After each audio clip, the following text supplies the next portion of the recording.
Hey everyone, welcome back to a brand new video talking about Smash once again. And today I want to talk about the casual community versus the competitive community in Smash. I've seen a lot happen on Twitter recently between the casual Smash players and competitive Smash players, and I feel like there's a disconnect. And I hopefully want to try to bridge this disconnect and maybe explain why things are the way they are. Now before everything, I just want to say I like to play Smash in a more serious fashion. I like to study the game, I like to see what other players are doing and top players and how they're playing. I like that type of stuff in Smash. But also every now and then I like to play with items and playing whatever stage. Not as often as I like to play more serious, but I still enjoy doing that too. And they're both two different types of fun in their own way. And that's the beauty of Smash. You can play it almost any way you want to play it. That's why Smash is so successful and that's why Smash is so fun. But even with that still being the case, casual and competitive fans just don't have anything bridging between them, and there's a large gap between the two. And to give an example of this large gap, Mewtwo King and Zero, two top players in Smash community in general, have made a video about potential banned stages and legal stages throughout Super Smash Bros. Ultimate. Somebody on Twitter screenshotted their list and we're basically saying competitive players don't know how to have fun and this is how it should not be whatsoever. And then after that tweet, a lot of people started coming out and also screenshotting it and making quote tweets of that tweet, kind of attacking competitive players in general. And like I said, this is an example of there being a gap between the two communities. So I'm gonna be the bridge to kind of explain why things are the way they are in competitive play if you're a casual fan and you may not understand. So this is what this video is here for, and we're going to get into why these stages are banned. So in Super Smash Bros. There are stages with hazards that can affect the equal balance of a stage. And there's also random factors that can affect equal balance of a stage, and some stages just have things called walk-offs where you can just walk completely off the screen and there's no way to really avoid a situation in competitive play where that will be abused. Now before we talk about the stage hazard toggle, I want to mention that so many stages in Smash Bros. Are just labeled as one of these things. They either have walk-offs, they have a hazard that just doesn't work out, there's gap between the floor, there's just so many things that could just affect the balance of competition.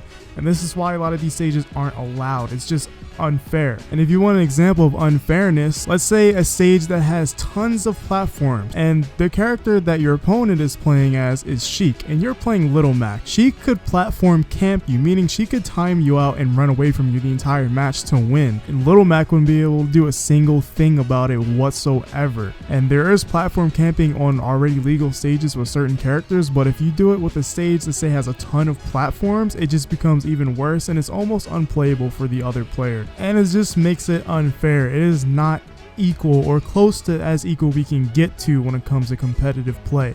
If we play on stages like Final Destination or Battlefield or Smashville, you have more of an equal chance of winning with that character because there's nothing in the way to block your usage of a character. And that's why so many stages are being led to being banned. And a lot of these stages, actually almost all of the stages in Super Smash Bros. Besides 3 of them are stages from previous games already. So we already have prior knowledge of how these stages and why these stages are going to be banned. So that's why a lot of these people are making these lists already before the game is even out, because every single stage besides 3 are already in Smash in general. And we've also gotten to playtest a lot of them throughout the Smash demo.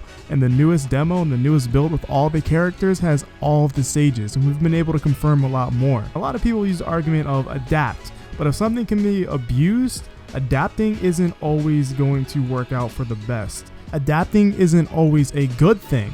We shouldn't have to adapt to something that doesn't work well and that people aren't happy with in general. So adapting shouldn't always be an argument for competitive play in video games, because adapting isn't always the answer to solve a problem, to say something with walk-offs or something with hazards. Now let's talk about the hazard toggle. Now some hazards in Super Smash Bros. Don't affect the game enough or changes the balance completely, and it's completely viable.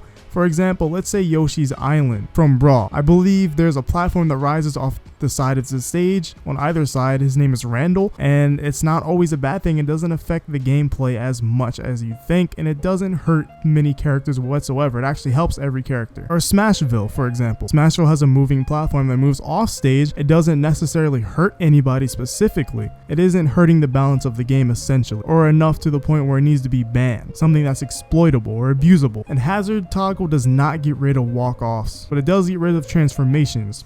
But that is why most stages are banned, because of those specific reasons that I listed. Camping, walk-off, hazards sometimes, blast zone. Stages could be too big and affects kills and kill options for characters, and just things like that just hurt an overall competitive game. If you're trying to play the game competitive by using everything, the game just wouldn't work well as a competitive game. And that's why the Smash competitive scene is the way it is because these things took time to end up the way they were. It wasn't always like this. It started out by trying everything from the very beginning. And look where we are now. We already have the tools necessary to make sure the game can be as fair as possible. That is the whole point of competitive. The fun of competitive play is learning characters and combos and everything else that comes afterwards. Now, I want to talk about Final Smash Meter for the second half of this video. Final Smash Meter is already banned in main tournaments by almost every TO that has put out their rule set so far.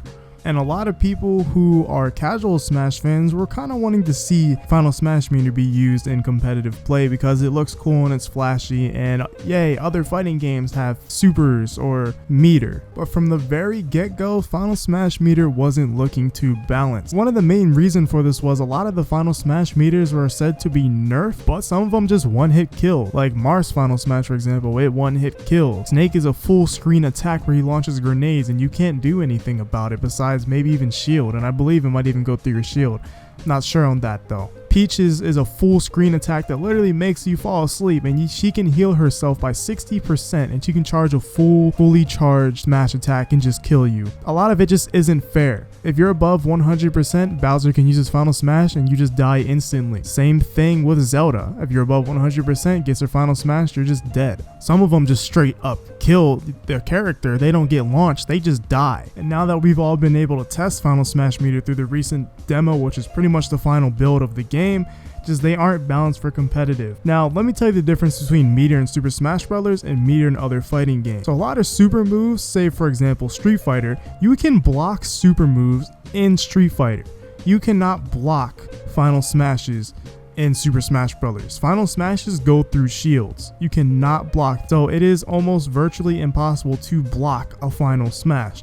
And that itself makes it unbalanced. It's basically a MacGuffin move that doesn't rely on skill as much. It just relies on maybe timing, and that's really about it. And depending on the final smash, it doesn't rely on timing. So like Peach, for example, she has a full screen attack, like I mentioned, that makes you fall asleep from anywhere on the stage. It doesn't matter where she is. That isn't skill. That's pressing a button to win. A single button. Others do take more skill. So like Bowser's, you actually have to aim his final smash. Or Snake, you have to actually aim his final smash. It just isn't balanced between the characters, and this is why it's banned.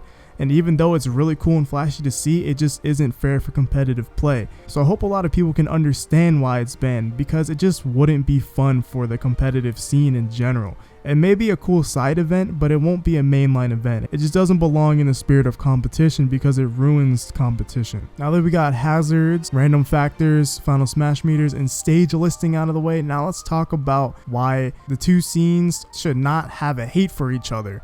So like I mentioned earlier, the beauty of Smash is you can play it almost any way you want. People find fun in different ways. Maybe casual fans like having random things happen and just a lot of things going on the screen. Other players like having to think about what they're doing and play the game and use skill and advance and try to become one of the best. To them, that's fun. Others just want to let loose, and others want to get more serious. Those can both be fun in different ways, because fun is subjective at the end of the day, and I just want to make that clear on this video. Casual fans can have just as much fun as a competitive fan. They can both have equal amounts of fun doing the thing that they love to do in their own way. And I think that's all that really matters at the end of the day. And if you're not really into one other side, you don't have to be. You can be in between. You can do both. A competitive fan isn't tied down to only playing serious, and a casual fan isn't always tied down to always playing casual. That's my main argument here. Smash is about having fun. You can play the way you want to play. Fun is subjective. Casual is less serious, yes. Competitive is more serious, yes. And they are completely different. like I've explained, and I've explained why they're different, why these things are the way they are. I don't think casual needs that much explaining because you literally just do almost whatever without any rule. Now at this point I'm just reiterating my point, but that's literally the entire point of Smash. Play the way you want. Maybe that's fun to him, but this is fun to her, and whatever. So at the end of the day, just try to be nice to each other in the community, because the Smash community is great whether you're a casual fan or competitive, and I think all that matters is what you have fun doing, and that's all that really matters. You don't need to judge the other sides for the way they play, because it's not always about the way others play, it's about the way you want to play. But that's my opinion on the casual versus competitive community. Let me know in the comments below what you guys thought about this video. I haven't done a long video like this in a long time.